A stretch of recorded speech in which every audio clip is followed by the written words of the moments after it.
Praise the Lord. ஆண்டவருடைய நாமத்துக்கு மகிமை உண்டாவதாக. Praise the Lord. Glory be to the name of the Lord.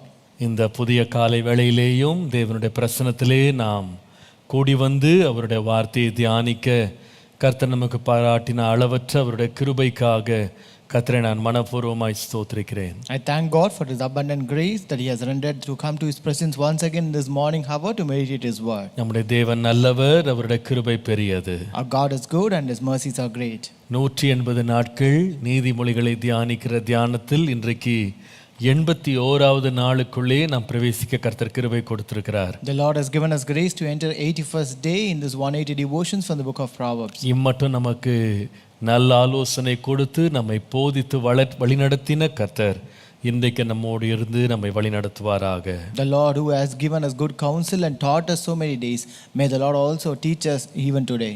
இந்த காலை வேளையிலே ஆண்டவர் நம்மோடு பேசுவதற்கு தேவனுடைய சமூகத்தில் நம்மை தாழ்த்தி அர்ப்பணிப்போம். Let us humble ourselves and commit before the Lord that the Lord may speak with us today. Thank you, Lord. Thank you, Lord. Thank you, Lord. என் ஆத்தும நேசமே பரே, என் உள்ளத்தின் ஆறுதலே,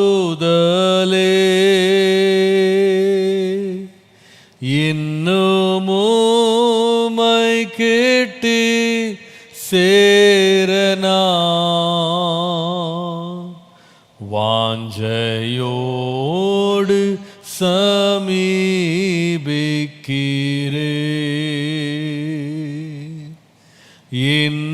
இன்னுமுமை கேட்டி சேரனா வாஞ்சையோடு சமீபிக்கிறே.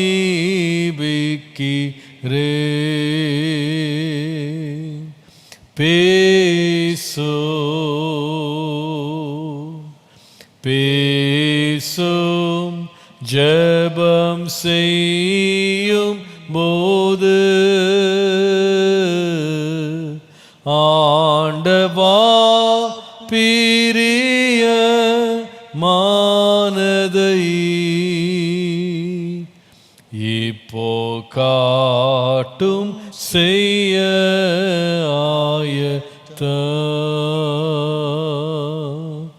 ஆண்டவா பிரிய மானதை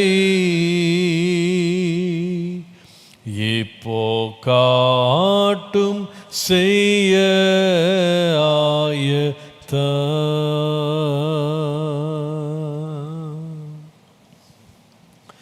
பரலோகத்தின் பரிசுத்த பிதாவே, இந்த காலைவேளையிலே நாங்கள் எங்களை தாழ்த்தி கொண்டு உம்முடைய திருக்கரங்களிலே அர்ப்பணிக்கிறோம். Our heavenly holy Father, we thank you and we bow down before you in this early morning, Lord. இந்த காலைவேளையிலே நீர் ஒருமுறை கூட எங்கள் மேல் தயவு பாராட்டி இரக்கம் பாராட்டி இன்றைக்கு எங்களோடு பேசும்படி நாங்கள் ஜெபிக்கிறோம். Lord, this morning we pray that the Lord may grant us favor and show your grace and speak with us this morning, Lord. நீர் எங்களோடு பேசினால் அது எங்களுக்கு ஆசீர்வாதம் ஆண்டவரே. Lord, if you speak with us, that is a blessing to us, Lord. நீர் எங்களோடு பேசினால் நீர் ஆலோசனை தருகிறீர் ஆண்டவரே. Lord, if you speak with us, you counsel us, Lord. எங்களுக்கு முன்பாக இருக்கிற பாதைகளுக்கு, எங்களுக்கு முன்பாக இருக்கிற சவால்களுக்கு ஏற்றவாறு உம்முடைய வார்த்தை எங்களை ஆயத்தப்படுத்துகிறது ஆண்டவரே. Lord, your word is the one that prepares us towards the Lord path that is before us and towards the challenges that we face in our life, Lord. ஆண்டவரே, உம்முடைய நல் வார்த்தையை இன்றைக்கு எங்களுக்கு வெளிப்படுத்தி தந்து உம் சித்தத்தின் மையத்திலே வைத்து எங்களை நடத்தும்படி ஜெபிக்கிறோம். Lord, we pray that the Lord may reveal your good word to us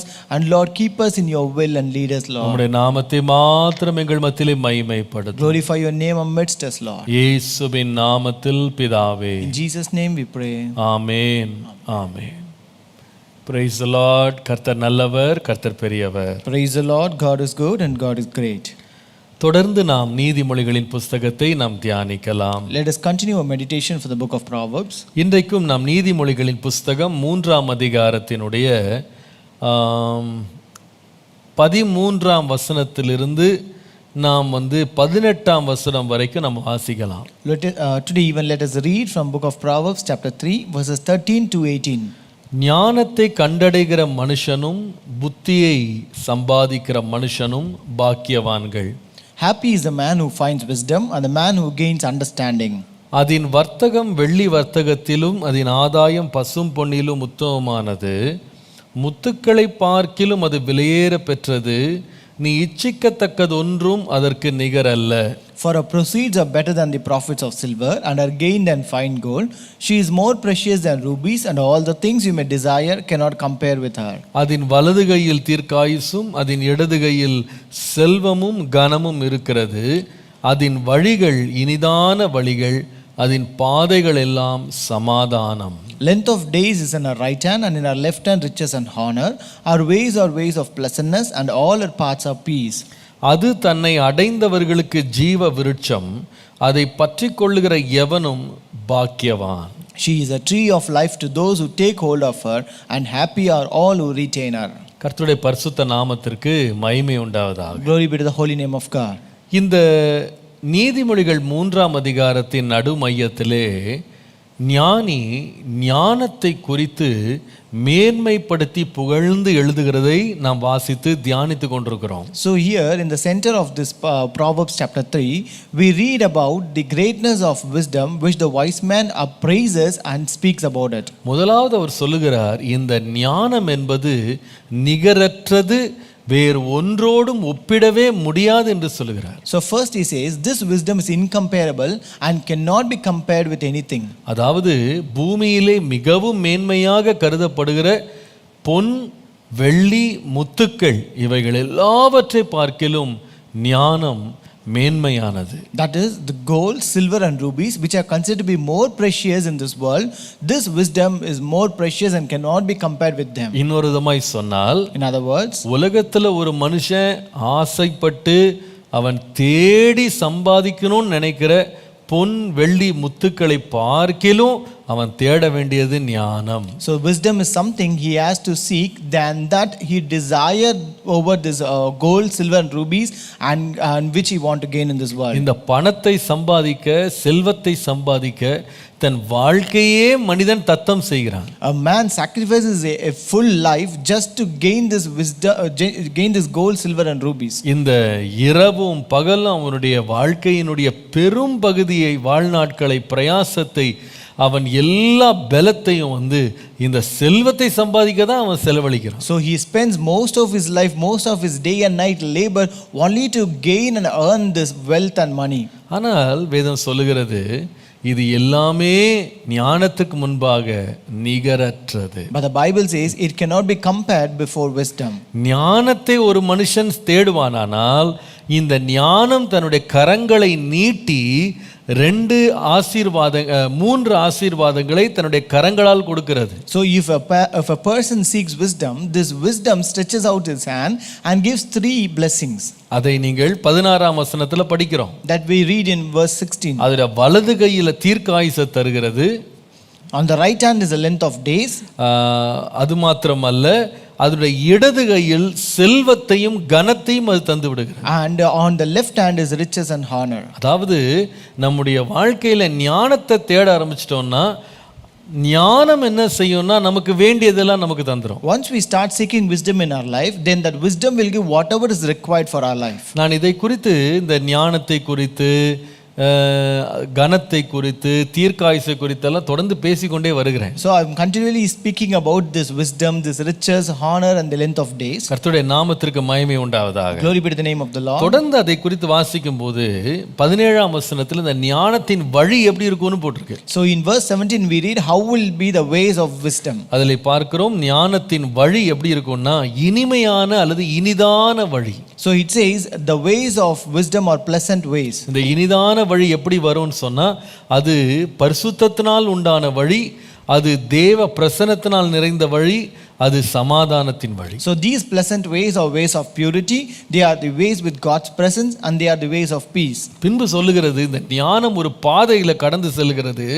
அந்த பாதை எப்படின்னு கேட்டிங்கன்னா அந்த பாதையிலெல்லாம் சமாதானம் இருக்கும்னு சொல்லி வாசித்தோம். And it again continues saying that this wisdom travels through a path and that path is full of peace. நேற்றைக்கு இதை குறித்தான் நம்ம தியானித்தோம். This is what we meditated yesterday. இந்த பாதை எப்படிப்பட்டது என்று சொன்னால், இது ஒரு மனிதனை செட்டில் பண்ணுகிறது இல்ல, அந்த path of settlement, அதுதான் இந்த சமாதானத்தின் பாதை என்று நம்ம பார்க்கிறோம். So first we saw this path of peace is a path of settlement. இரண்டாவது இந்த பாதை எப்படிப்பட்டதுன்னா அமைதியாக செல்கிறது. So second is this is the path of silence. மௌனத்தின் பாதை. This is a path of silence. அது மாத்திரமல்ல, இது பிரித்தெடுக்கப்பட்ட ஒரு பாதை. And third, it is a path of separation. கர்த்தருடைய நாமத்திற்கு மகிமை உண்டாவதாக. Glory be to the name of the இந்த Lord. சமாதானத்தை அடையிறதுக்கு நாம ஓடணும். We have to run to achieve this இதை peace. பின்தொடர்ந்து போணும். We have to pursue it. கர்த்தருடைய நாமத்திற்கு மகிமை உண்டாவதாக. Glory be to the name of the Lord. இன்றைக்கு நாம் தொடர்ந்து இதை பற்றி வாசிக்க போறோம்.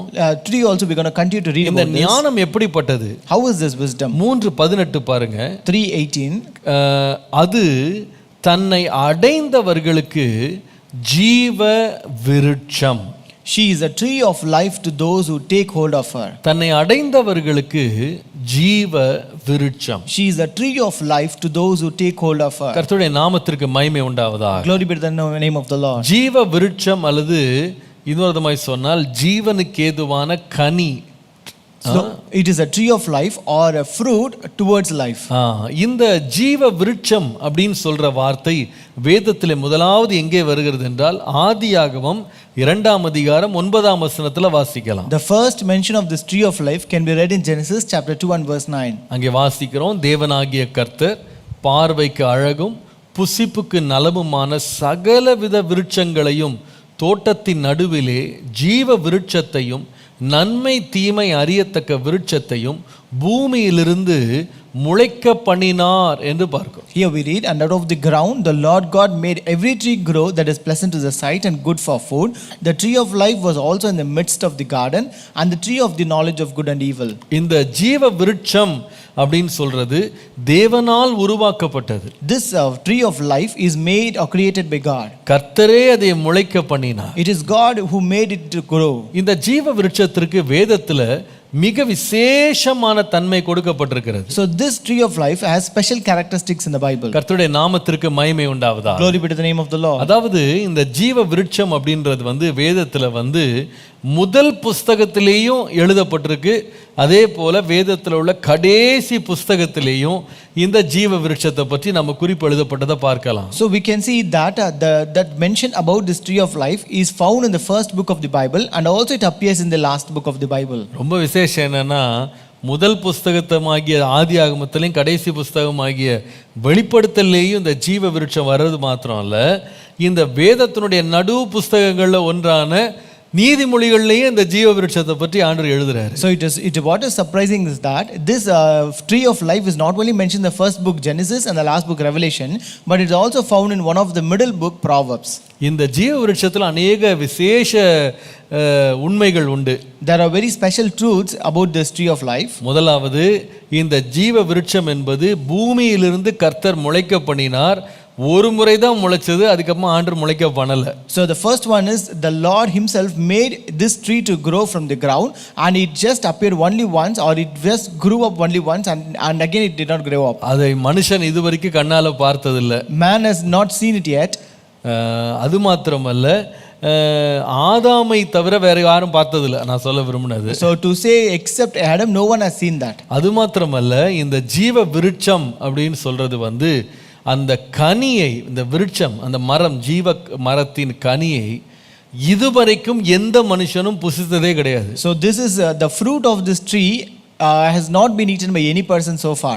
ஏனென்றால் ஆதாமும் அதை சாப்பிடாதபடி கர்த்தர் தடுத்து போட்டார். It's because the Lord also stopped that Adam could not eat it. கர்த்தருடைய நாமத்திற்கு மகிமை உண்டாவதாக. Glory be to the name of the Lord. அதே போல இந்த உலகத்துல உண்டாக்கப்பட்ட எல்லா விருட்சங்கள் அல்லது மரங்களை பார்க்கிலும் ஒரு விசேஷித்த பாதுகாப்பை கர்த்தர் இந்த மரத்திற்கு கொடுத்தார். And also the Lord gave a special protection to this tree when you compare with other trees of this world. அதை குறித்து வாசிக்கிறோம். ஆண்டவர் சுடரொளி பட்டயத்தினால் இந்த விருட்சத்திற்கு போகும் பாதை ஆண்டவர் தடுத்தார். சொல்லி நம்ம பார்க்கிறோம். We read that the Lord actually protected this way toward this tree by placing a flaming sword. கர்த்தருடைய நாமத்துக்கு மகிமை உண்டாவதாக. Glory be to the name of the Lord. இந்த மரம் இன்னும் பூமியில இருக்கா அப்படின்னு கேட்டீங்கன்னா இல்லை என்று தான் சொல்லலாம். So if we ask, is this tree still present in this earth, we can say no. நீதிமொழிகள் 2ஆம் அதிகாரம் 7ஆம் வசனம் வாசிக்கும் போது அது இப்பொழுது எங்கே இருக்கிறது என்று தெளிவாக எழுதப்பட்டிருக்கிறது. So if you read Revelation chapter 2:7, we can know very clearly it is written where this tree is present now. வாசித்து பாருங்க.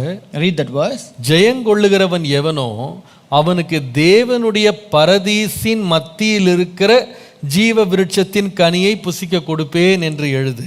To him who overcomes, I will give to eat from the tree of life, which is in the midst of the paradise of God. அப்போ இது எங்க இருக்கு? So where it is? தேவனுடைய பரதீசினுடைய மத்தியிலே இருக்கிறது என்று சொல்லி வாசிக்கிறோம். We read that it is in the middle of the paradise of God. கர்த்தருடைய நாமத்திற்கு மகிமை உண்டாவதாக. Glory be to the name of the Lord. இந்த ஏதேன் தோட்டம் பலவிதமான விருட்சங்கள் மரங்களால் நிறைந்த ஒரு தோட்டம். This garden of Eden was filled with all kinds of trees. கர்த்தருடைய நாமத்திற்கு மகிமை உண்டாவதாக. Glory be to the name of the Lord. வேதத்தின்படி வாசிக்கும் போது இந்த தோட்டமானது நோவாவின் காலத்திலே உண்டான மிகப்பெரிய ஜலப்பிரளயத்திலே முற்றிலும் அழிந்து போயிருக்க வேண்டும். So when you read in the Bible, this garden of Eden should have been destroyed in the flood in the times of Noah. ஆகவே அங்கிருந்து அத்தனை மரங்களும் அழிந்து போனாலும் அதில் உள்ள ஒரே ஒரு மரமாகிய ஜீவ விருட்சத்தினுடைய அந்த விருட்சமாகிய அந்த மரத்தை கர்த்தர் எங்க கொண்டு போனார்னா பரதேசில கொண்டு போய் வைத்தார். Though all the trees were destroyed during that flood, but there is one tree that was taken away, retained in eternity in paradise. ரொம்ப ஆச்சரியமாக இருக்கிறது. This is really surprising. நான் சொன்னேன் முதலாவது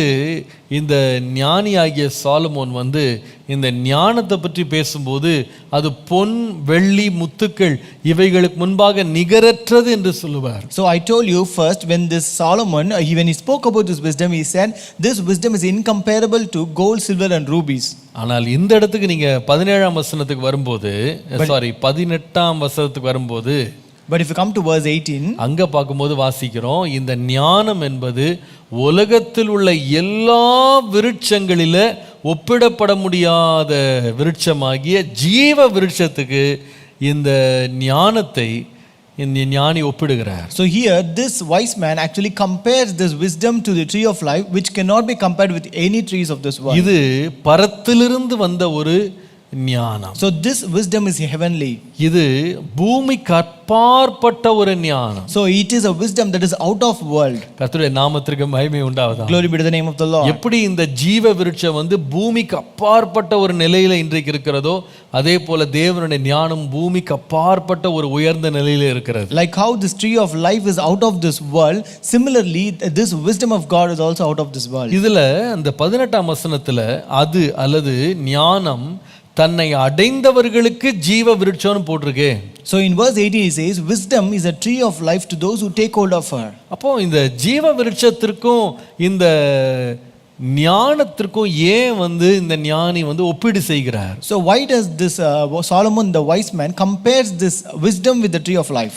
இந்த ஜீவ விருட்சத்தை குறித்த 3 சத்தியங்கள் நான் உங்களுக்கு அல்லது 3 குணநலன்களை உங்களோடு நான் பகிர்ந்து கொள்ள விரும்புகிறேன். I want to share with you the 3 characteristics of the tree of life. முதலாவது ஜீவ விருட்சத்தினுடைய ஒரு நல்ல குணநலனை ஆதியாகமத்தின் புஸ்தகம் 3ஆம் அதிகாரம் 22 லிருந்து 24 வசனங்களை நாம் திருப்பி வாசிக்கலாம். So first characteristic can be read in Genesis chapter 3 verses 22 to 24. அங்கே வாசிக்கிறோம், பின்பு தேவனாகிய கர்த்தர் இதோ மனுஷன் நன்மை தீமை அறியத்தக்கவனாய் நம்மில் ஒருவனைப் போல ஆனான்.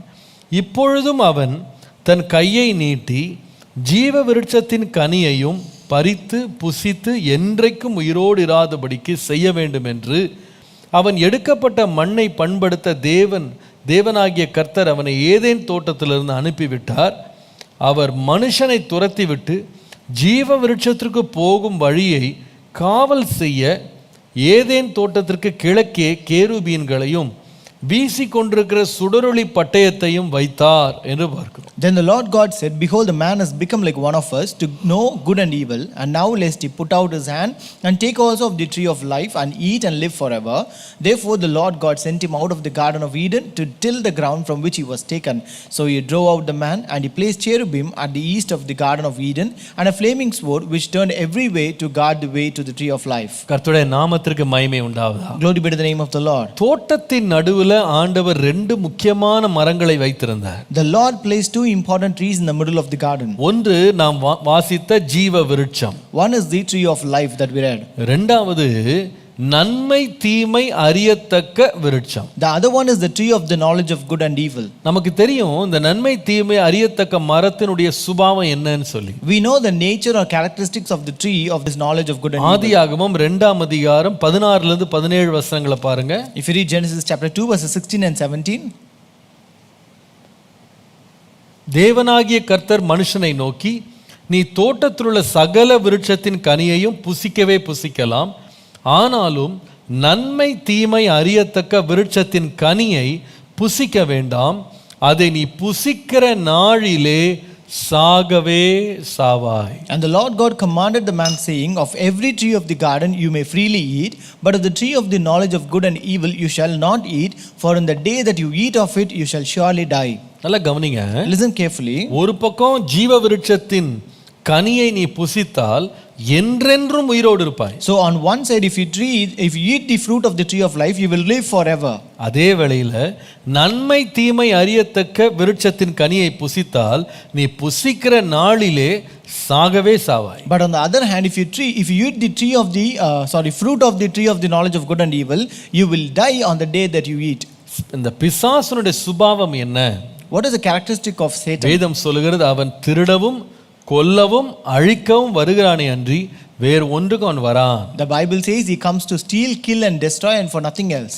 இந்த கொலை செய்ய வேண்டும், மரணத்தை கொண்டு வர வேண்டும், தீங்க கொண்டு வர வேண்டும் அப்படின்னு பிரியப்படுகிற பிசாசானவன் ஏவாளை இந்த கனியை புசிக்கும்படி தூண்டிக்கொண்டே இருக்கிறத நீங்க பார்க்கலாம். You can see this Satan who desires to steal, kill and destroy. He was continuously prompting Eve to eat that fruit. தன்னுடைய இனிமையான வார்த்தைகளாலே ஏவாளை அவன் வஞ்சித்தான். He deceived her with his smooth words. கர்த்தருடைய நாமத்திற்கு மகிமை உண்டாவதாக. Glory be to the name of the Lord. தேவனுடைய வார்த்தைக்கு தேவனுடைய ஞானத்திற்கு கீழ்ப்படியாமல் பிசாசுடைய வஞ்சனையிலே விழுந்த ஏவாளுடைய வாழ்க்கையில் மிகப்பெரிய ஆபத்தும் நஷ்டமும் வந்தது. So there was great danger and loss in the life of Eve, who gave heed to the deceiving words of Satan, rather than hearing to the wise words of God. தேவன் புசிக்க வேண்டாம் என்று எச்சரித்த விருட்சத்தின் கனியை புசித்ததுனால ஏவாள் அல்லது ஆதாம் அல்லது மனித குலத்தின் மேல் வந்த 4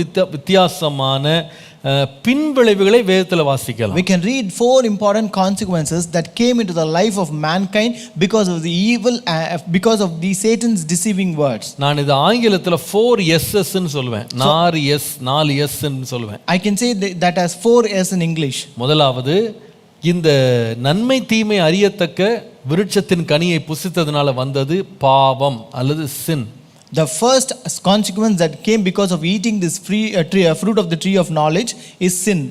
ஒரு மனுஷனுடைய கீழ்ப்படியாமையினாலே பாவம் இந்த பூமியிலே பிரவேசித்தது என்று சொல்லி ரோமர்ல வாசிக்கிறோம். We read in Romans that sin entered this world because of one man's disobedience. இரண்டாவது, இந்த நன்மை தீமை அறியத்தக்க விருட்சத்தின் கனியை புசித்ததுனால வந்த இரண்டாவது விளைவு ஷேம் அல்லது வெட்கம். The second consequence because of eating this fruit is shame. அவமானம். Shame. நீங்கள் பார்க்கிறீர்கள், இந்த கனியை புசித்தவுடனே ஆதாமும் ஏவாளும் தங்களையே தங்கள் பார்த்து கொள்ள முடியாதபடி ஒருவருக்கொருவர் அவங்க மறைத்து கொள்றதுக்கு அத்தி இலைகளை தைத்து கொண்டாங்கன்னு பார்க்கிறோம். So you know that when they ate this fruit, they became naked, that they cannot see each other, and they covered themselves with fig leaves. மூன்றாவது என்ன பார்க்கிறோம்னு சொன்னா, இந்த கனியை புசித்ததுனால அவங்களுக்கு வந்த மூன்றாவது காரியம் தண்டனை அல்லது sentence. The third consequence that they faced because of eating this fruit is sentence.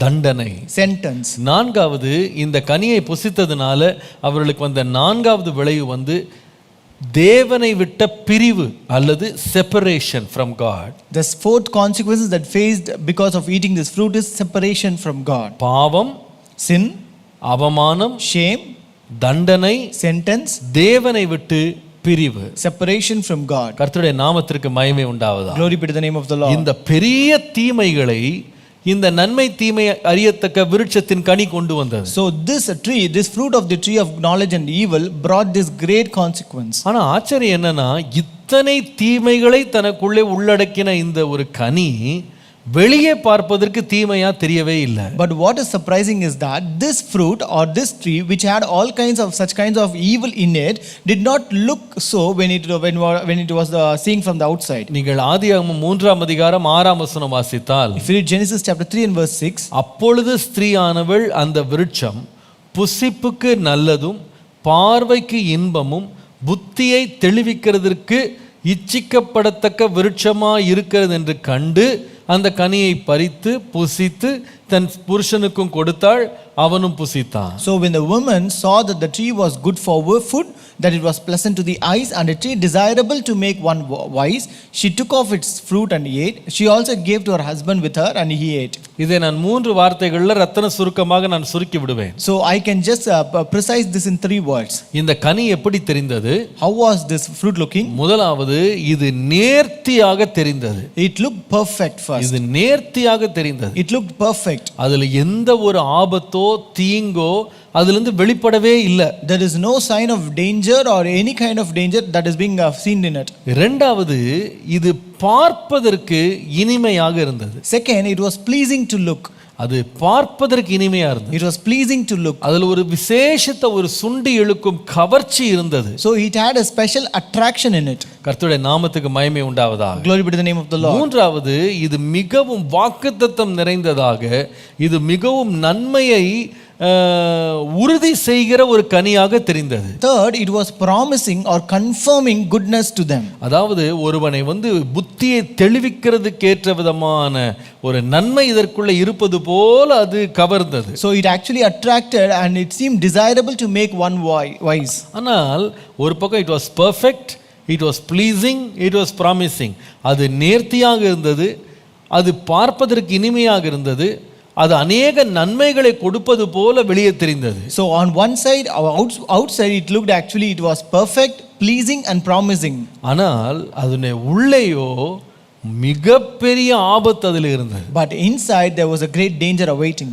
பொதுவாகவே இந்த தீமை தீமையாக தன்னை காண்பிக்கவே காண்பிக்காது. Usually evil never presents itself as evil. ஒரு துன்மார்க்கன் தன்னை துன்மார்க்கனாக காட்டவே மாட்டான். A wicked will never show himself as wicked. அவன் எப்படி துன்மார்க்கத்தை அவன் நிறைவேற்ற முடியும்னா, அவன் வெளி தோற்றத்துல நல்லவனாக காண்பித்து எல்லாரும் அவனை நம்புகிற நேரத்துல சுலபமாக தீமை செய்துவிட்டு போயிடுவான். So a wicked can fulfill his wickedness only by showing himself as good outwardly, and when every people believe him, only then he fulfill his wickedness. நீங்கள் இந்த உலகத்தில் உள்ள மிக கொடுமையான விஷம் நிறைந்த ஜந்துக்களை நீங்க பார்த்தீங்கன்னா, அவைகள் பொதுவாகவே மிக அழகாக இருக்கும். So when you look at most poisonous animals of this world, they are always very attractive. பெரிய ஒரு லிஸ்டே அது கொடுக்கலாம். We can give a big list.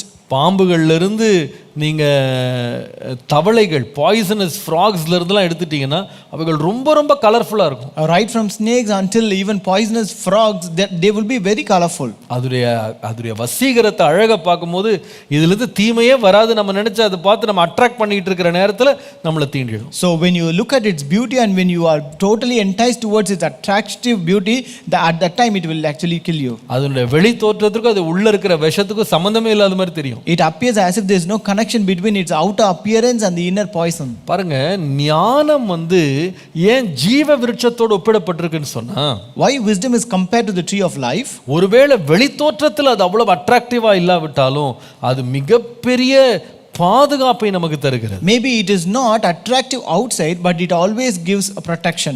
ஏன் ஞானி இந்த ஞானத்தை அடைந்தவர்களை ஜீவ விருட்சத்தோடு ஒப்பிடுகிறார்? So why does this wise man compare the people who have attained wisdom through the tree of life? முதலாவது நான் சொல்லுவேன், இந்த ஜீவ விருட்சமானது நம்முடைய வாழ்க்கையில் தீமைக்கு நம்மை விலக்குகிறது. First, the tree of life stops harm. இன்னொரு விதமாய் சொன்னால், இந்த நன்மை தீமை அறியத்தக்க கனி உண்டாக்கும் அத்தனை தீமைக்கும் எதிரடையானதுதான் ஜீவ விருட்சத்தின் கனி. In other words, the tree of life is totally opposite to all the effects that the tree of knowledge of good and evil brings. கர்த்தருடைய நாமத்திற்கு மகிமை உண்டாவதாக. Glory be to the name of the Lord. இந்த ஜீவ விருட்சத்தை ஒருவன் புசிப்பானால் இந்த நன்மை தீமை அறியத்தக்க விருட்சம் கொண்டு வருகிற அத்தனை தீமைக்கும் நேர் எதிரடியான ஒரு ஜீவனை, ஒரு பாதுகாப்பை அவன் பெற்றுக்கொள்கிறான். So if a person eat of this tree of life, he will get all the protection that comes because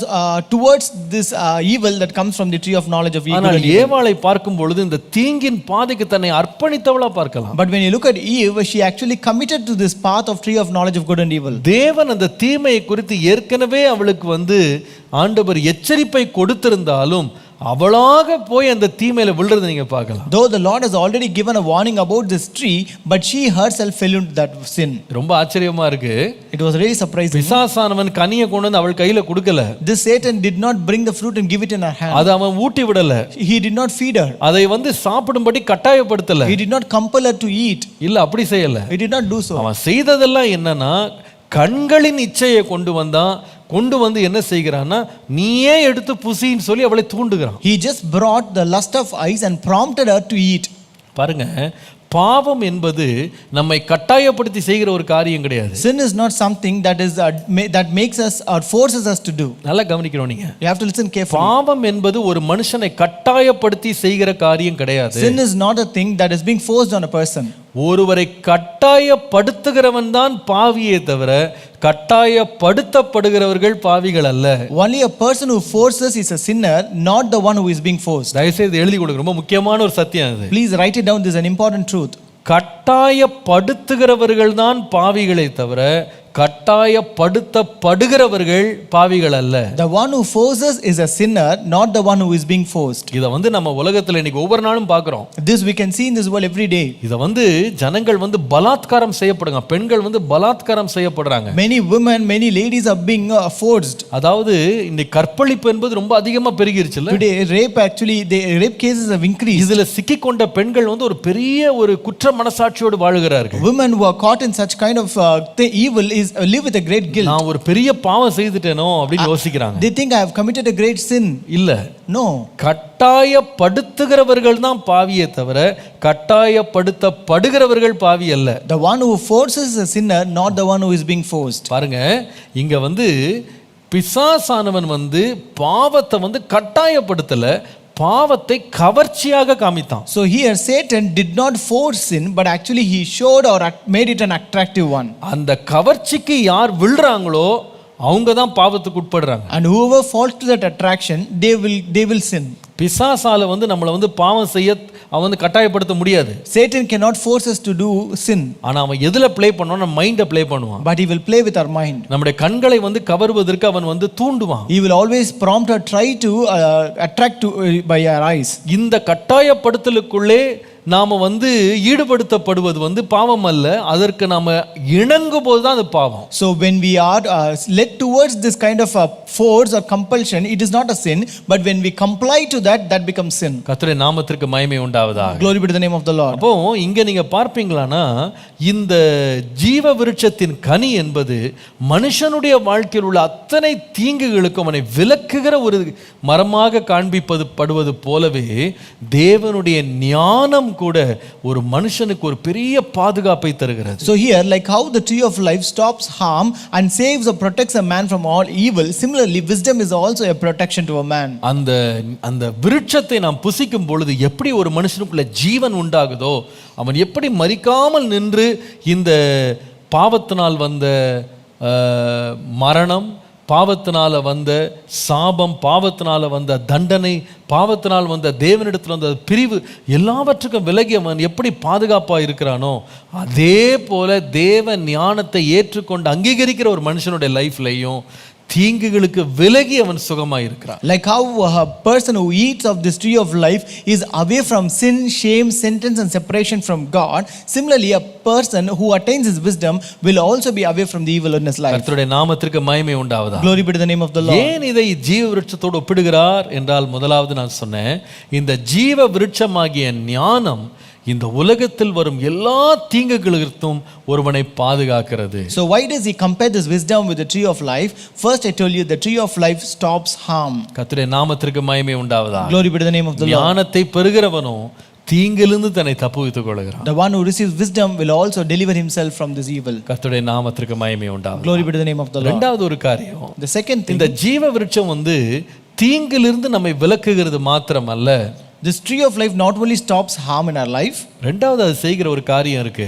the second thing that it does, நீதிமொழிகள் 13ஆம் அதிகாரம் 12ஆம் வசனம் பாருங்க. Proverbs 13 verse 12. நெடுங்காலமாய் காத்திருக்குதல் இருதயத்தை இளைக்க பண்ணும், விரும்பினது வரும்போதோ ஜீவ விருட்சம் போல இருக்கும். Hope deferred makes the heart sick, but when the desire comes, it is a tree of life. மறுபடியும் நீதிமொழிகள் 15ஆம் அதிகாரம் 4ஆம் வசனம் வாசிக்கலாம். If you read Proverbs 15:4 again, 15:4. 15:4.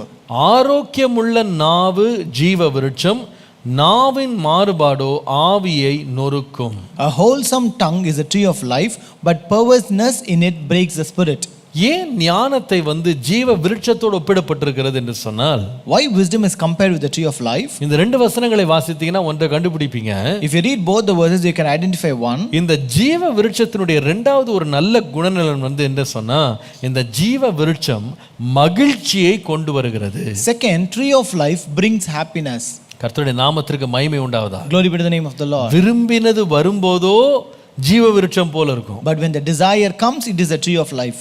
காத்திருக்குதல் இருதயத்தை இளைக்க பண்ற வேளையில இது ஜீவ விருட்சமா இருக்கும், அல்லது மகிழ்ச்சியை கொடுக்கும். When a hope deferred makes the heart sick, then this becomes a tree of life, become happiness to us. நாவின் மாறுபாடு இருதயத்தை நொறுக்கி கொண்டிருக்கிற வேளையில, when perverseness breaks the spirit, ஆரோக்கியமுள்ள நாவு மகிழ்ச்சியான ஜீவ விருட்சம் போல ஒரு மனுஷனுக்கு தோன்றும். a wholesome tongue will appear like a tree of life to a person. கர்த்தருடைய நாமத்திற்கு மகிமை உண்டாவதாக. Glory be to the name of the Lord. பாருங்க, இந்த ஆதாமும் ஏவாளும் தேவனுடைய ஞானத்தை அவங்க சார்ந்து கொண்டு அதை நம்பி அதன்படி வாழ்ந்திருந்தா அவங்க வாழ்க்கையில இத்தனை வேதனைகளை அவங்க அனுபவிச்சிருக்க வேண்டிய அவசியமே இல்லை. See, if Adam and Eve had trusted God's knowledge of good and evil, they would not encounter such kind of evil or curse in their life. பாருங்க, தேவன் ஏற்கனவே அவர்களுக்கு எச்சரிப்பையும் ஆலோசனையும் கொடுத்திருந்தார். The Lord has already gave them warning and caution. ஆண்டவர் சொன்ன ஒரு எச்சரிப்பை அவங்க கேட்காம போனதுனால தான் அத்தனை துன்பங்கள் அவங்க வாழ்க்கையில வந்தது. Just because they did not give heed to one counsel that the Lord has given, they have to encounter the sorrow. ஜீவ விருட்சத்துல இந்த வேதனையே கிடையாது. There is no sorrow in this tree of life. ஆனால் நன்மை தீமை அறியத்தக்க கனியினுடைய முடிவு பயங்கர வேதனை. But the end of tree of knowledge of good and evil is always harmful. அதுல உள்ள வேதனைகளை பாருங்களேன். When you look at the sorrows that are present, ஆதியாகமம் 3ஆம் அதிகாரம் 16 லிருந்து 19 பாருங்க. Genesis chapter 3 verses 16 to 19. அதுல வாசிக்கிறோம், பிள்ளை பெறுவதும் வேதனையாக முதலாவது மாறுகிறது. In pain you shall bring forth children. 16ஆம் வசனத்தின் இரண்டாவது பகுதி கடைசி பகுதியை பார்ப்பீங்களானா, ரெண்டு பேரும் ஒருவருக்கொருவர் துணையா இருக்க வேண்டிய துணை இப்பொழுது கணவனுடைய கீழே, அதிகாரத்துக்கு கீழே கட்டுப்படுத்தப்பட்டவளாய் மாறுகிறார். And again verse 16, the second part says, where the husband wife ought to be partners, but now she is being ruled over by her husband. 17ஆம் வசனத்தை வாசிக்கும் போது verse 17 says, இந்த கனியை புசித்ததினால் வந்த விளைவு பூமியே சபிக்கப்பட்டது. so because of eating of this fruit, the entire ground is being cursed. அது விளைவே மாறிவிட்டது. The entire outcome is changed. முள்ளும் குறுக்கும் பிறப்பிக்கிறதாய் மாறிவிட்டது. It brings forth the thorns and thistles. கர்த்தருடைய நாமத்திற்கு மகிமை உண்டாவதாக. Glory be to the name of the Lord. 19ஆம் வசனத்துல பாருங்க, verse 19 says, நீ அதிலிருந்து ஏதாவது பயிர் செய்யணும்னு நினைச்சா கூட வேர்வை சிந்தி தான் நீ என்ன செய்யணும், நீ விளைவை கொண்டு வரணும். even if you want to get a good yield from your field, you have to make it by the sweat of your face. 19ஆம் வசனத்தின் கடைசி பகுதியை பாருங்க. last part of verse 19, நீ மண்ணுக்கே திரும்புவாய், and to dust you shall return. அப்போ இந்த நன்மை தீமை அறியத்தக்க கனி 4 விதமான வேதனைகளை கொண்டு வருது. So this tree of the knowledge of good and evil brought forth 4 pains. முதலாவது, சரீரத்துல ஒரு பெண்ணுக்கு பிள்ளை பேரு வேதனை உள்ளதாய் மாறுகிறது. First, pain in childbirth. இரண்டாவது, அவருடைய குடும்பத்தின் நல்ல உறவுகளை அது கசப்பாக்குகிறது. Second, it brings pain in family relationships. நான்காவது, பூமியின் விளைச்சலை வேதனை உள்ளதாகவும் வேர்வை சிந்தி ஒருவன் உழைக்கத்தக்கதாகவும் அதை கடினமானதாக மாற்றுகிறது. Third, it brought pain in the ground where he has to work so hard, and with sweat he has to gain everything. கடைசியாக பார்த்தீங்கன்னா அவனுடைய வாழ்க்கையை மரணத்துக்கு நேராய் நடத்திவிட்டது. And at last it led him to death. பாருங்க, பொதுவாகவே இந்த ஜீவ விருட்சமாகிய ஞானம் மனிதர்களால் என்ன நினைக்கப்படுதுன்னா, இந்த பாதையில் இன்பமே இல்லை, சந்தோஷமே இல்லைன்னு நினைக்க தோணுது. So generally, people who consider this tree of life, they consider that this path doesn't have any kind of happiness or joy. அது வந்து இன்பத்தையே கெடுக்கிற ஒண்ணுன்னு நினைக்கிறாங்க ஞானத்தை. They think that actually it's a kill joy. நான் நினைக்கிறேன், இந்த தோட்டத்தில் இருந்த நடு மையத்தில் இருந்த 2 மரங்களை பக்கத்தில் வச்சு பார்த்தா இந்த விஸ்டம் வந்து ரொம்ப போரிங்காக இருந்திருக்கும்.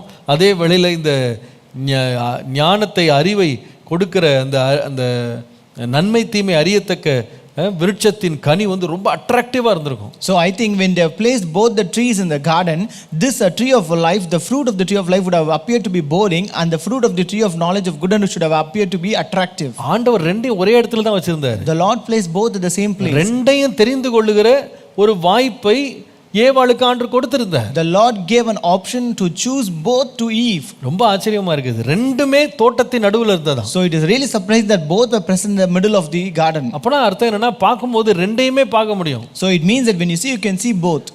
ரெண்டுல எது வேணா தெரிந்து கொள்ள முடியும். You can choose anything out of two. ஒன்னு ஜீவனை கொடுக்குது, ஒன்னு மரணத்தை கொடுக்குது. One gives life, the other one gives death. ஆண்டவர் ஏற்கனவே எச்சரிப்பை கொடுத்திருக்கிறார். The Lord has already given them a warning. புசிக்கிற நாள்ல நீ சாவாய்ன்னு சொன்னாரு. He said, on the day you eat, you shall die. ஆனா நினைக்கிறேன், சாப்பிடுறதுக்கு இது இன்பமா தெரிஞ்சதுன்னா தீமை தான் இன்பமா தெரிஞ்சது. But only this evil appeared to be attractive to eat. அந்த இன்பம் வந்து பார்க்கும்போது ஜீவ விருட்சத்தின் கனியில தெரியல. That happiness or joy or pleasantness was not found in the tree, fruit of the tree of life. ஆனா முடிவு பாத்தீங்கன்னா, இன்பமாய் தெரிந்தது துன்பமாய் மாறினது. But at the end, which appeared to be pleasant or happy actually turned into sorrow. தேவனுடைய ஞானம் என்பது ஆரம்பத்துல பார்க்கும்போது அது வேதனையா தான் தெரியும். When you look at this wisdom of God, it may also appear to be painful at the beginning. அது புசிப்பதற்கு கஷ்டமா இருக்கும். It might be difficult to eat. அது கவர்ச்சிகரமாக இருக்காது. It may not be attractive. அத வந்து ரொம்ப விரும்பணும், வாஞ்சிக்கணும், ஏங்கணும்னு ஒரு ஏக்கம் வராது. We will not have a desire or get a passion towards it. அது நம்மை தேடி நமக்கு முன்பாக நின்றாலும் அதை விட உலக காரியங்கள் மிகவும் அட்ராக்டிவா தெரியும். Even it stands before us, if it comes seeking you, the other things of the world may find attractive to you. நான் தைரியமா நான் சொல்லுவேன், But I can tell you boldly, இந்த ஜீவ விருட்சம் எப்படி வந்து முடிவிலே மகிழ்ச்சியை கொண்டு வருமோ, அதே போல தேவ ஞானமும் ஒரு மனுஷனுடைய வாழ்க்கையில மிகுந்த மகிழ்ச்சியை கொண்டு வரும். like how tree of life brings happiness at the end, similarly wisdom of God will also bring happiness at the end. அதை கண்டடைகிறவன் ஆனந்தம் கொள்ளுவான். The one who finds it shall be happy. ஆகவேதான் இந்த நீதிமொழிகள் 3ல வாசிக்கிறோம், இந்த ஞானத்தை கண்டடைகிறவன் புத்திமான், புத்தியை கண்டடைகிறவன் வந்து ரொம்ப பாக்கியசாலின்னு வாசிக்கிறோம். That's why we read in Proverbs chapter 3, happy is the man who finds wisdom. கர்த்தருடைய நாமத்திற்கு மகிமை உண்டாவதாக. Glory be to the name of the Lord. மூன்றாவது, ஏன் இந்த ஞானத்தை வந்து ஜீவ விருட்சத்தோடு ஒப்பிடப்பட்டிருக்கிறது? So the third reason why this wisdom is compared to the tree of life. முதலாவது நான் சொன்னேன், இந்த ஜீவ விருட்சம் எப்படி தீங்கிலிருந்து விலக்குகிறதோ அதே போல தேவ ஞானம் கூட ஒரு மனுஷனை எல்லா தீங்குக்கும் தப்புவித்து விலக்கி நிறுத்துகிறது. First I told you like how this tree of life stops harm and delivers us from all evil. Similarly, wisdom of God will also stops harm in our life and delivers us from evil. இரண்டாவது நாம் கவனித்தோம், Second we saw எப்படி இந்த ஜீவ விருட்சத்தின் கனி வந்து மகிழ்ச்சியை தந்ததோ அதே போல தேவ ஞானமும் ஒரு மனுஷனுடைய வாழ்க்கையில முடிவிலே மிகுந்த மகிழ்ச்சியை கொடுக்கும். like how this tree of life brings happiness at the end in a life of a person, similarly the wisdom of God will also bring happiness at the end in the life of a person. கடைசியாக இந்த ஜீவ விருட்சத்தின் கனியினுடைய சுபாவம் என்ன? The third characteristic of the tree of life. வெளிப்படுத்தல் 22 முதல் 2 வசனங்களை பாருங்க. Revelation 22 first 2 verses. அங்கே வாசிக்கிறோம், பின்பு பளிங்கை போல தெளிவான ஜீவ தண்ணீர் உள்ள சுத்தமான நதி தேவனும் ஆட்டுக்குட்டியானவரும் இருக்கிற சிங்காசனத்திலிருந்து புறப்பட்டு வருகிறதை எனக்கு காண்பித்தான். And he showed me a pure river of water of life, clear as crystal, proceeding from the throne of God and of the Lamb. நகரத்து வீதியின் மத்தியிலும் நதியின் இரு கரையிலும் 12 விதமான கனிகளை தரும் ஜீவ விருட்சம் இருந்தது.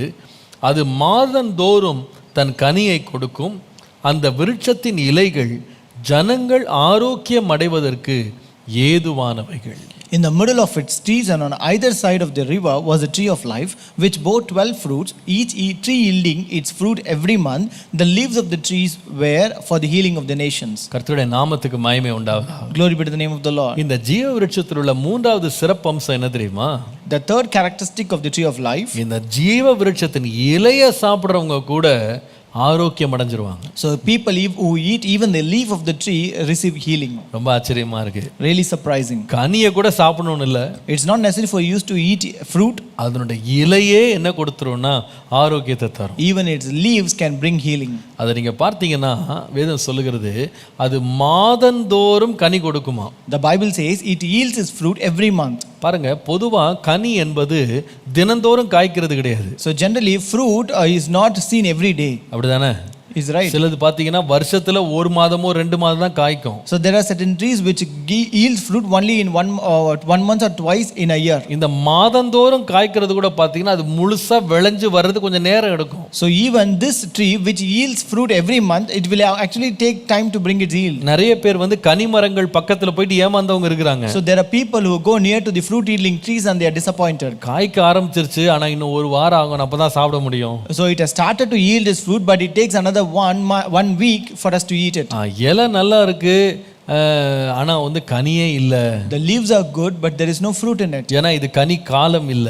Because it is not a fruit yielding season. ஆனா நீங்க இலைய பாத்தீங்கன்னா பொதுவாகவே வருஷம் முழுவதும் அதுல இலை இருக்கும். But when you look at the trees, leaves will be present all through the year. கனி வந்து வருஷம் முழுசா இல்லாட்டியும் இலை இருக்கும். Though the fruits are not found all through the year, you can find leaves. இலை உதிர் காலத்துல கூட இலைகள் இருக்கும், கொஞ்சமாவது இருக்கும். Even during the spring season you will find leaves. கர்த்தருடைய நாமத்துக்கு மகிமை உண்டாகுது. Glory be to the name of the Lord. வேதம் சொல்லுது இப்படி வருஷந்தோறும் நாள்தோறும் இருக்கிற அந்த இலைகள் கூட ஆரோக்கியத்தை கொடுத்துரும். So this says even this leaves that are present all through the year, that will also bring healing. எனக்கு இது ரொம்ப ஆச்சரியமா இருந்துச்சு படிக்கும்போது. It was really surprising when I read it. ஆதியாகமம் 3ஆம் அதிகாரம் 22 ல இருந்து 24 வாசித்தீங்கன்னா, If you read Genesis 3 verses 22 to 24, நான் ஏற்கனவே சொன்னேன் உங்களுக்கு, ஒரு மனுஷன் வந்து அல்லது ஆதாம் வந்து நன்மை தீமை அறியத்தக்க கனியின் அந்த விருட்சத்தின் கனியை புசித்ததுனால அவன் வாழ்க்கையில வந்து பாவம், அவன் வாழ்க்கையில வெட்கம், அவனுடைய வாழ்க்கையில வந்து தேவனை விட்ட பிரிவு,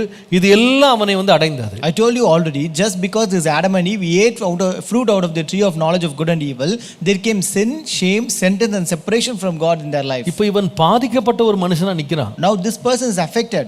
இப்போ அவன் பாவியானவனா நிற்கிறான். Now he is a sinner now. அவன் மேல மரண ஆக்கினை வந்துருச்சு. There is a wrath of death upon him. அவன் அவமானத்தினால் நிறைந்து இருக்கிறான். He is filled with shame now. தேவனுடைய தண்டனை அவன் மேல் வந்துருச்சு. The sentence of God is upon him. அவன் மண்ணுக்கு திரும்பணும். இப்போ he has to return to புசிக்கிற நாளிலே சாகவை சாவாய்ன்னு சொன்ன வார்த்தை வாழ்க்கையில் நிறைவேறணும். So the word which says on the day you eat you shall die should be fulfilled in his life now. ஆனா ரொம்ப ஆச்சரியம் என்னன்னா ஆண்டவர் சொல்றாரு, but what is surprising here, இப்படிப்பட்ட பாதிக்கப்பட்ட ஒரு மனுஷன் போய் ஜீவ விருட்சத்தின் கனியை சாப்பிட்டான்னா இந்த மரணத்தை ஜெயித்தவன் என்றைக்கும் உயிரோடு இருந்துருவான்னு சொல்றாரு. So the Lord says, if a person who ate this fruit of the tree of good and knowledge of good and evil, if he again goes and eat out of the tree of life, he will live forever then. ஆகவே ஆண்டவர் சொல்றாரு, நான் இதை காப்பாற்ற போறேன். Therefore I am going to protect this tree. அதோட வழியை வந்து கேருபீன்களாலும் ஒளிருடுகிற பட்டயங்களாலும் நான் காப்பாற்றுவேன். So I will actually protect its way by placing cherubim and by a flaming sword which turns every way. அப்ப நான் சொல்லுவேன், இந்த ஜீவ விருட்சம் அப்படின்றது எப்படிப்பட்டதுன்னா, ஒருவன் குற்றம் செய்து மரணாக்கினைக்குள்ளாக விதிக்கப்பட்டா கூட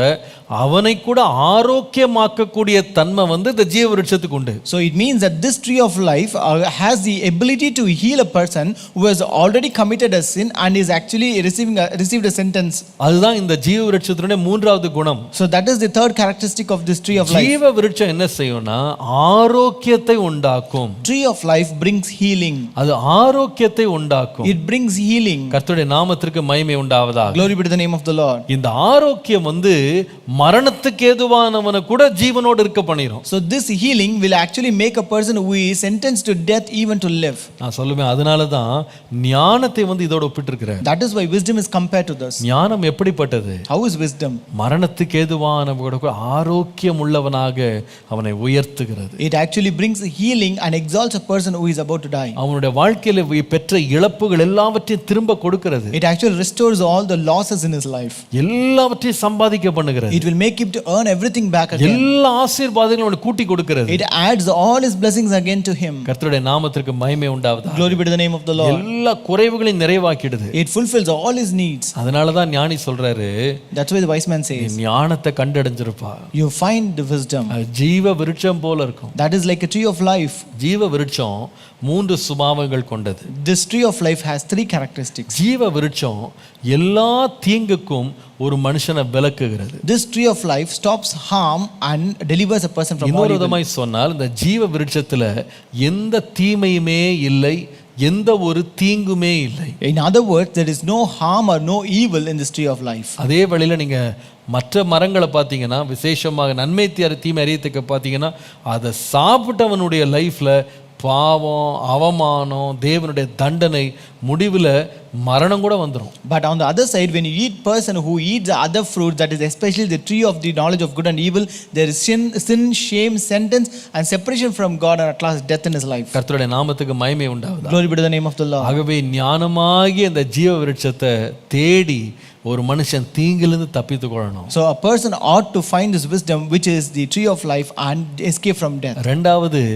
ஜீவ விருட்சத்தின் கனியை புசிக்கிறவனுடைய முடிவு மிகுந்த மகிழ்ச்சியா இருக்கும். And second, the tree of life brings happiness. அவனுடைய இருதயத்தில் உள்ள துக்கத்தை எல்லாம் அது விலக்கிறோம். It actually removes all the sorrow from his life. அவனுடைய ஏக்கங்கள் எல்லாம் தீர்த்து விடும். It fulfills all his desires. நான் சொல்லுவேன், இந்த ஞானத்தை தேட கர்த்தர் நமக்கு கிருபை தருவார். I tell you, may the Lord give us grace to seek this wisdom. மூன்றாவது, இந்த ஜீவ விருட்சம் ஆரோக்கியத்தை தரும். This tree of life brings healing. ஒரு மனிதன் எவ்வளவுதான் துன்பத்தை அனுபவித்து, அவன் வேதனை அனுபவித்து இழந்திருந்தாலும் அதை திருப்பி வரக்கூடிய வல்லமை ஞானத்தில் இருக்கு. No matter how much a person may lose or being affected, or he may lose anything in his life, this wisdom has the ability to restore everything to him. ஒருவனுக்குள்ளே புத்தி தெளியுமானால் எல்லாவற்றையும் திருப்ப பெற்றுக்கொள்வான். If a person comes back to his senses, he will restore everything in his life. பாருங்க, Nebuchadnezzar எல்லாத்தையும் இழந்துட்டான்.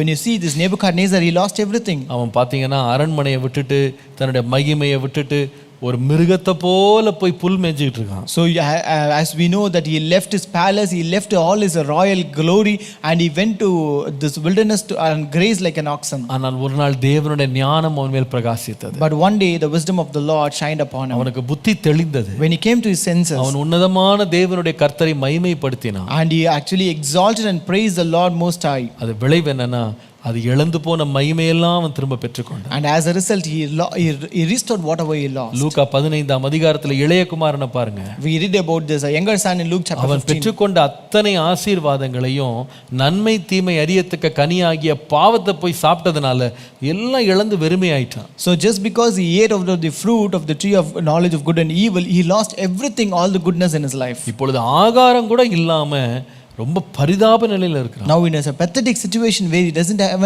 even food to eat. பாருங்க, அவன் லைஃபை பாருங்க. நீங்க பாவத்தை நீங்க பார்க்கலாம். So when you look at his life, you can find sin in his life. அவமானத்தை நீங்க பார்க்கலாம். You can find shame in his life. தகப்பனை விட்ட பிரிவை நீங்க பார்க்கலாம். You can see the separation from his father in his life. அது மாத்திரம் இல்ல, பாவம் செய்ததனால பன்றி தின்கிற தவிடு கூட கிடைக்காத தண்டனையை நீங்க பார்க்கலாம். And you can also see about this punishment or sentence where he has to eat the husk of pigs. ஆதியாகமத்துல பார்க்கிற அதே 4 விளைவையும் நீங்க லூக்கா 15ஆம் அதிகாரத்துல படிக்கலாம். The 4 consequences which you can read in Genesis can be read in this Luke 15 as well. அப்பனா என்னன்னா, எப்படி பாவம் ஆதாம் ஏவாளை பாதித்ததோ இன்றைக்கு வரைக்கும் பாவம் அதுதான் செய்யுது. So it means that like how this sin affected Adam and Eve, it is affecting still the same way to everyone. கர்த்தருடைய நாமத்துக்கு மகிமை உண்டாவதாக. Glory be to the name of the Lord. இப்படி பாதிக்கப்பட்ட ஒரு மனுஷனை புத்தி தெளியும் போது அவன் இழந்ததையெல்லாம் திரும்ப பெற்றுக்கும். So when such a kind of affected person come to senses, he will restore everything what he has lost. தேவ ஞானம் பிரகாசித்த பொழுது அவன் இழந்து போன கனம், அவன் இழந்து போன உறவு, அவன் இழந்து போன ஆகாரம், அவன் இழந்து போன மேன்மை எல்லாம் திரும்ப வந்தது. When the wisdom of God shined on him, he restored all the relationships, he restored all the wealth, he restored all the glory and praise that he had lost in his life. அதனுடைய இலைகளில் ஆரோக்கியம் இருக்கு. And there is healing in its leaves. நான் சொல்லுவேன், இந்த காலை வேளையில் ஆண்டவரே, ஜீவ விருட்சமாகிய உம்முடைய ஞானத்தை எனக்கு தாரும். Lord, give us this wisdom which is your tree of life, Lord. அது தீமையில்லாத ஒரு ஞானமா இருக்கட்டும். Lord, let that wisdom be a wisdom devoid of evil. மகிழ்ச்சியை கொடுக்கிற ஞானமா இருக்கட்டும். Lord, let that be a wisdom that brings happiness, அது ஆரோக்கியத்தை தருகிற ஞானமா. Let that be a wisdom that brings healing, Lord. ஜெபம் பண்ணுவோமா? Shall we pray? ஹல்லேலூயா, ஹல்லேலூயா, ஹல்லேலூயா. கர்த்தருடைய ஆவியானவரே, உம்மை ஸ்தோத்திரிக்கிறோம். The Holy Spirit of God, we praise you, Lord. இந்த காலைவேளையில் உம்முடைய ஞானத்தின் ஆவியை எங்களுக்கு தரும்படி நாங்கள் ஜெபிக்கிறோம். Lord, we pray that the Lord may grant the spirit of wisdom upon us, Lord. ஆண்டவரே, இந்த உலக ஞானம், மனுஷ ஞானம், மாம்ச ஞானம் எங்களுக்கு கொண்டு வருகிற எல்லா தீங்கிலிருந்தும் எங்களை விலக்கி பரத்திலிருந்து வருகிற ஞானத்தால் எங்களை நிரப்பும். Lord, deliver us from all the evil and harm that this worldly wisdom and the wisdom of men and wisdom of flesh brings in our life, and fill us with the heavenly wisdom, Lord. இன்றைக்கு உம்முடைய ஆலோசனையின்படி எங்களை வழிநடத்தும். Lord, lead us today according to your counsel, Lord. உம்முடைய ஞானம் எங்களில் பிரகாசிக்கட்டும். Lord, let your wisdom shine in our life, நாங்கள் Lord. ஒருவேளை வழி தப்பி போயிருந்தாலும் Lord, if we have strayed from your இன்றைக்கு paths, உம்முடைய ஜீவ விருட்சத்தின் வெளிச்சமாகிய ஞானம் எங்கள் மேல் பிரகாசிக்கட்டும். Lord, let your wisdom, which is the light of the tree of life, shine upon us today, அது Lord. எங்களுக்கு ஆரோக்கியத்தை தந்து நிலை நிறுத்தட்டும். Lord, let that bring healing in our life and establish us, Lord. உம்முடைய நாமத்தை மகிமைப்படுத்தும். Glorify your name, Father. இயேசுவின் நாமத்தில் பிதாவே. In Jesus' name we pray. Amen. Amen. Praise the Lord. கர்த்தர் நல்லவர், கர்த்தர் பெரியவர். Praise the Lord. God is good and God is great. 180 நாட்கள்ல வேதத்தை வாசித்து முடிக்கிற பிரயாசத்துல நாம் எல்லாரும் ஈடுபட்டிருக்கிறோம். We are all taking part in 180 days Bible reading challenge. கர்த்தர் இம்மட்டும் கிருபை தந்தார், இனிமே கிருபை தருவார். The Lord has given us grace so far and he will give us grace henceforth. சோர்ந்து போகாமல் தொடர்ந்து So வாசியுங்கள். don't get discouraged but read it. இன்றைக்கு நாம் வாசிக்க வேண்டிய வேத பகுதி நீதிமொழிகளின் புஸ்தகம் 21ஆம் அதிகாரம் முதல் 31ஆம் அதிகாரம் வரைக்கும். Today's scripture portion is from the book of Proverbs chapter 21 to 31. வாசியுங்கள், தியானியுங்கள், கர்த்தர் கிருபை தருவாராக. Read it, meditate it, and may the Lord give us grace. Praise the Lord.